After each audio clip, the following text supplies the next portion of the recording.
Morning everyone. Can you see my slides? Yes. All of them. Yes. Hello? Ashutosh, can you see my slides? Yes, we can see your slides. And you can also hear me, hopefully.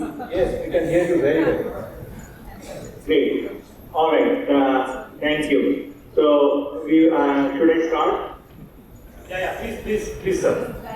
Okay, great. First of all, many thanks to all the organizers, Yogesh, and all the team for having me in this wonderful meeting. It is a pleasure to join all of you, though remotely, in wishing Ashutosh a very, very special birthday.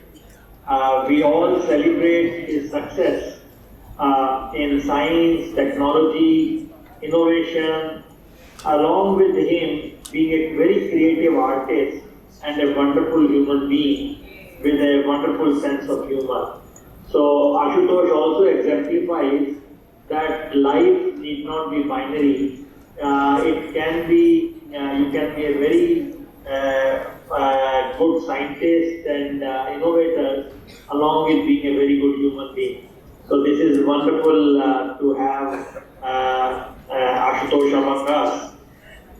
So I, keeping in view the theme of this meeting, bridging technology, research innovation and policy for a sustainable future, I will like to say a few words with the theme of synergizing innovation, advancing India's leadership in frontier science and technology, which is my main focus in the last 3.5 years. Now, I don't think any one of us have to think twice in realizing that more than ever before, the present era with the geopolitical turmoil, the need for technological sovereignty cannot be overemphasized. It means that we need to have independence over critical technology for national growth and security. Now, the core of technology sovereignty is anchored in two fundamental capabilities. One, mastery. We should have the ability to use, adapt, and innovate technology. And second, access, ensured availability when needed. Now, this requires clear decisions on priorities, sectors, and degrees of control over technology value chain. Now, technology sovereignty for India, it is not optional, it is essential to independently develop, deploy and access key technologies and actively engage global standard setting. So we need to have a very balanced approach. Technology sovereignty does not mean that you need to make everything domestically. We need to combine domestic capabilities, strategic partnerships, and global cooperation. And we need to have means to enable innovations, shape future-ready agendas, and drive nation building. Now, what are the key drivers of technology sovereignty? I have just written here to remind ourselves. Building indigenous capacity for self-reliance, balancing openness with strategic autonomy in collaboration and trade, and having a global leadership. So it has, we need to anticipate global disruptions. We need to use technology foresight to prepare for geopolitical shifts, supply chain vulnerabilities, and emerging technologies. Then we need to address technology dumping. We need to make sure that we protect our domestic innovation and ensure fair competition. We need to position India in global tech value chain. That is the strength. We need to strengthen India's role in tech value chain through horizon scanning, alliances, and brand mapping.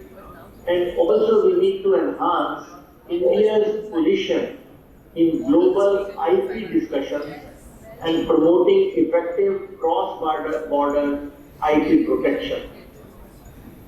Going further, we need to secure strategic supply chains. India must own and protect critical segments of global supply chain. You have heard recently a huge discussion on rare earth permanent magnets. There are many other such technologies. We need to have secure supply chains, map dependencies and choke points, and because we need to reduce structural risks in technology and trade networks, we need to align with the national technology vision, and we need to leverage indigenous strengths, which means we build on India's unique capabilities to drive innovation and reduce foreign reliance. Atmanirbharta is the key issue. Now, I will just take you through what we have been doing in the Office of Principal Scientific Advisor. We are primarily responsible for science advice, shaping policy choices. So we are engaged in providing strategic direction to both science policy as well as science advice to some of the key sectoral policies. So we have two working arms. One is the Prime Minister's Science, Technology and Innovation Advisory Council, PNSTI. This is an overarching council to assess the status of various science and technology related matters, comprehend challenges and formulate interventions, and develop a futuristic roadmap and advise the Prime Minister accordingly. The second working arm is the Empowered Technology Group.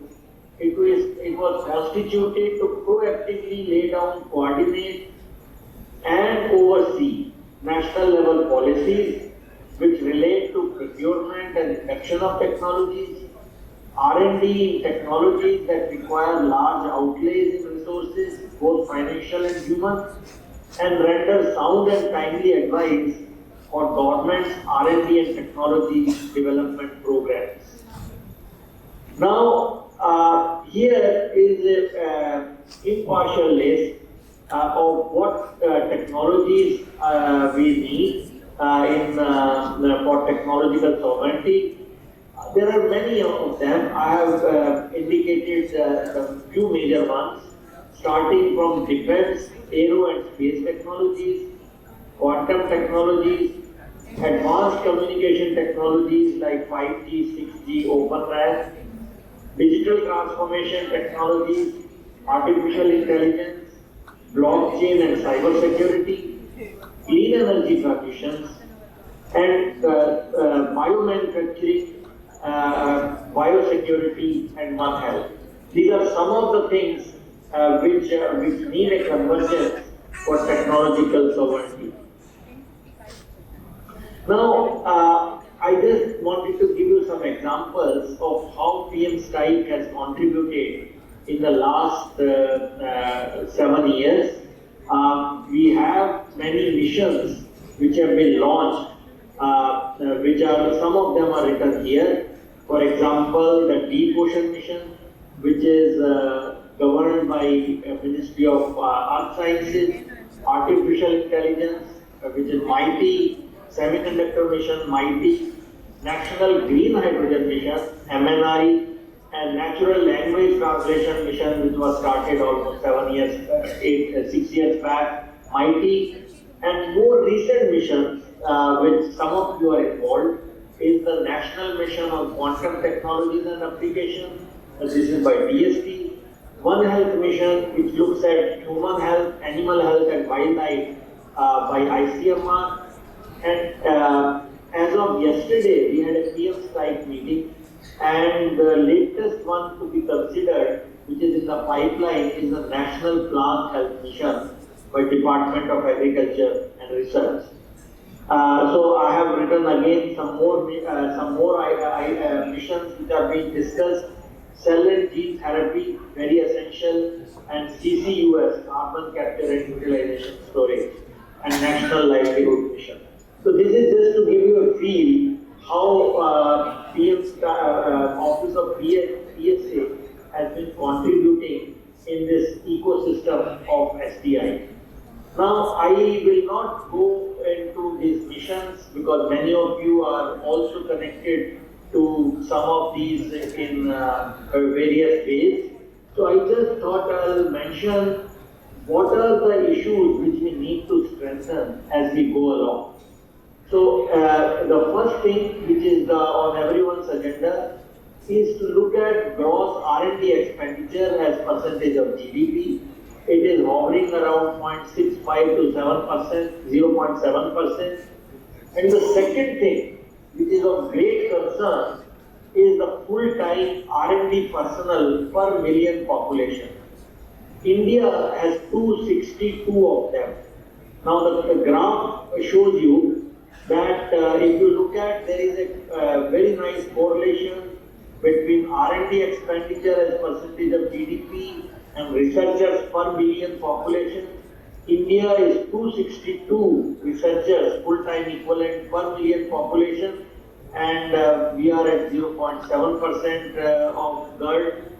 China, you can see the size indicates, the size of the bubble indicates gross R&D expenditure, and you can see how other economies are doing, and this is where we need to go. Now, here, one thing is very important to realize that the R&D expenditure by private sector in India is about 36.4%. Now, if you compare on this right-hand graph, which I have written, India is 36% as compared to all other economies and countries, which is much, much higher. In South Korea, it's almost 80%. Japan, 79%, USA 78%, China is 77% comes from the private sector, Germany and so on. And this is a very, very important point for us to see how do we really increase the R&D expenditure for private sector. Other area of concern, which is also related to the researchers full-time equivalent, which is also correlated with this, that the number of research institutions are very few who are contributing to the research output in the country. This is some statistics you may like to know. On this graph, I have shown that the most productive institution in terms of average publications per institute, which is the orange graph, is 7,620. These are and the number of institutions are only 18. 18 of them contribute to the first pillar. Medium productive institutes are about 47, and the average publication per institute in this category is 2,800. Low productive institutes are 108, and if you see least productive is 121, who produce about 115 publications per institute. It's one of the metrics, need not be the entire metrics. And there are many institutes who do not show this R&D output. This is something we need to see. How do we enhance R&D infrastructure in several universities and colleges to really overcome this? So one of the effort I thought again remind us, there is a big effort launched by government in Anusandhan National Research Foundation, and this foundation, ANRF, is coming out with many programs. As you know that it is the governing board is chaired by Honorable Prime Minister, and it has selected, for example, in one of the recent programs called PAIR, Partnership for Accelerated Innovation and Research, we have attempted to bring together Tier 1, Tier 2 and Tier 3 institutes in a hub and spoke model, and 70% of the funding will go to the sports. These are the 7 hubs in the beginning, and as we go along, we will see how do we amplify this. So this is one of the programs which we feel will make some difference in coming years. Another program along the same lines is this very innovative program which was launched, coordinated by Ministry of Education, DSC, our office, One Nation, One Subscription, that is democratizing access to really the science literature to everyone in the country. In the phase 1, we have selected government institutes and colleges, and you will see what effect it has. It has a number of users which have increased from 57 lakhs to 180 lakhs now. Increased beneficiary institutes were earlier 2,360. Now we have almost 6380 institutes, 170% increase. And if you look at the increased number of journals, now 13,400 journals. And the very important point is that all journals are available to all users, which means it will promote interdisciplinary research. So this is a wonderful thing which is advancing the concept of National Education Policy 2020 by enabling interdisciplinary research and education, and it aligns with the spirit of open science by expanding access to scholarly knowledge. So this is something I thought again is one of the very important steps. Another one where our office has been very much involved is the ISTEM, namely Indian Science, Technology and Engineering Facility Map. This is a national portal for sharing of publicly funded scientific equipments available at R&D institutions and academic institutions. It was launched by Honorable Prime Minister. It is run by our office. Here if you see, we have 34,000 users. Most of them are academics, but it is also open to startups and industry. And we have now 3,311 number of institutes registered on this, and total number of instruments are almost like 27,000, and it's increasing as people are putting their instruments for this usage. So this is again a way to enhance R&D in all the institutes. And I thought this is something important, which is because we are meeting in IIT Kanpur, there are many players here. How do stakeholders engage in driving innovation in various countries? So one global ranking is on university industry R&D collaboration. It is one global ranking, and you will notice immediately that India is 86th in the global ranking. Not a very good sign. Switzerland is 1, USA is 3rd, China is 8th. This is an area where all of us have to work together, that how universities and industries, R&D collaborate. How do we really work across various stakeholders and take it forward? Left side, I just mentioned the number of patents granted. It's a good sign, it is increasing. But for me, the major concern is the right-hand side, where the university industry R&D collaboration is much to be desired. It has to be advanced. How do we do it? Because universities are the really innovation engines in advancing research collaboration and entrepreneurship. Just some thoughts here. In universities, academic institutes, they serve as hubs for cutting-edge research, industry collaboration, to translate academic discoveries into real-world applications. This is what should happen. And they provide incubation centers, funding and mentorship to help students and faculty launch innovative startups. Here, IIT Kanpur and other IITs are doing very, very well, IISc and so on. But this is something we need to scale up.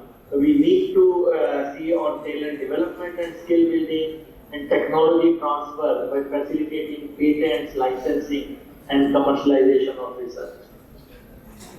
I just thought I'll mention two programs from my office which could be interesting to many of you. Here, I don't know where to put it, where it will not pass, let's see. Now, Manthan, I wanted to put to you because some of you will be on it and taking advantage. This is a digital platform to engage all stakeholders, be it government, academia, or industry. So this is a platform which looks at the demand side, namely the people who would like the problems to be solved using technology. They could be industries, they could be foundations, they could be international partners, they could be centralized industries. And the people who give these solutions, we call them supply side. They are the educational institutes, R&D labs, startups, like Startup India, incubators like Atal incubators, DBT incubators, CSC incubators.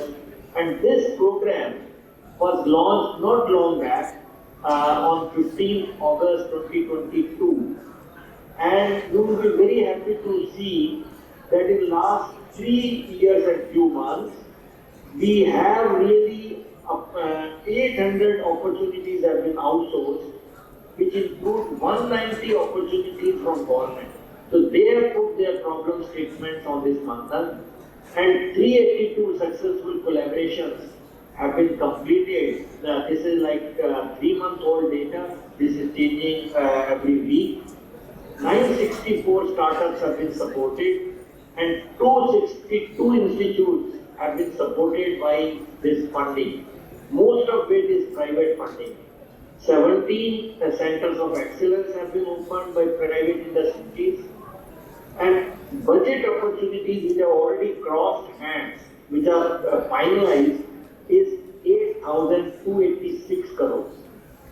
It is most of it is private funding to R&D labs and mostly to the academic institutes and startups. And budget opportunities are close, 1,400 crore is already over, and 136 technologies have been commercialized. So I just thought I'll highlight this to see how this effort has really borne fruits. I'll just take a few minutes to complete this. Another initiative is the Bhutan Smart Village Center, RSVC.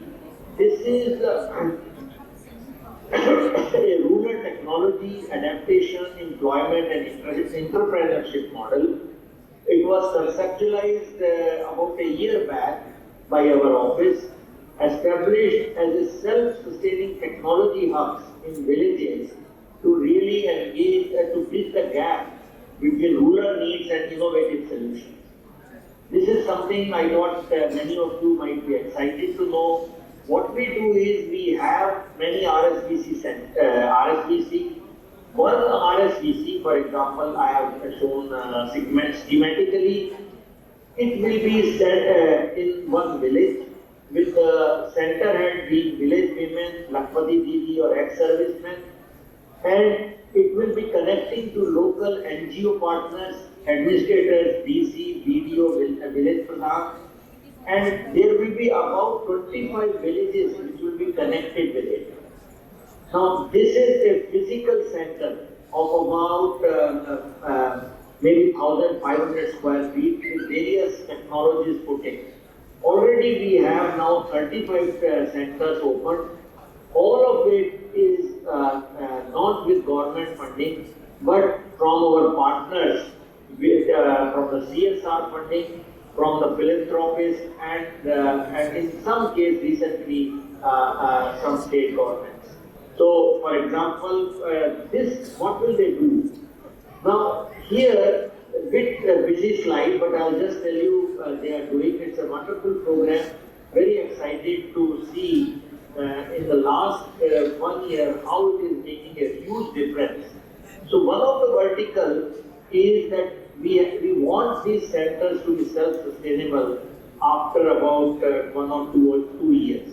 So we need to have means that they have some earnings.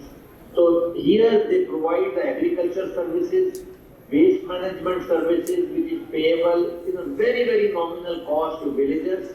They use, for example, the satellite images to advise the farmers. They tell so many of these are the actual on the in the RSVC photographs. Second one is that we have this our office about when Dr. Chidambaram was here, he started what is called Rural Technology Application Group, and here we have many technologies for rural sectors. All the 7 IITs were involved.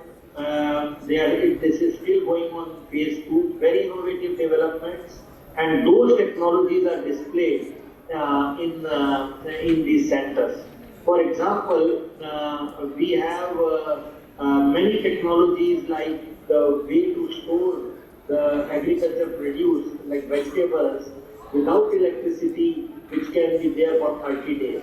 So this is a technology developed by IIT, which is available to see here, and it's a very nominal cost, and the fabricators are also local.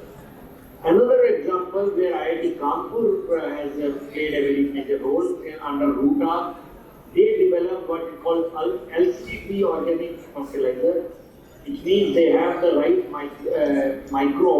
microbiomes for a particular crop, and using 1 liter of bottle you can make many kilograms of organic fertilizer.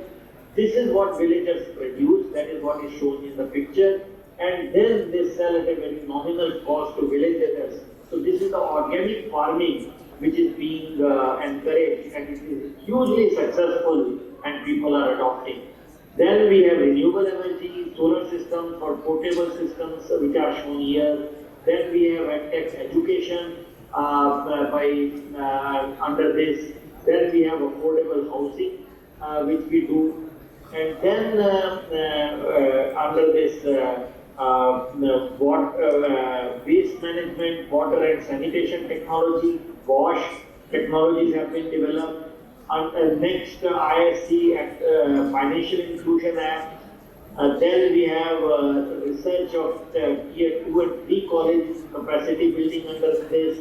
Government schemes, how do we tell our farmers which schemes are available? What are the assistive technologies available which can be used by citizens, and other solutions. So this is a very short summary of this RSVC are really taking technology from institutes like IITs and academic institutes and research labs to the grassroots level. And this is extraordinarily exciting, and I'm sure all of you will join in this to amplify. So I think with this my time is also over. I just wanted to thank once again the organizers for having me here, and once again wish Ashutosh a very happy birthday today. Today is a very special day, and to Ashutosh, his family, his wife Neeti, and it's a pleasure to know them over the years.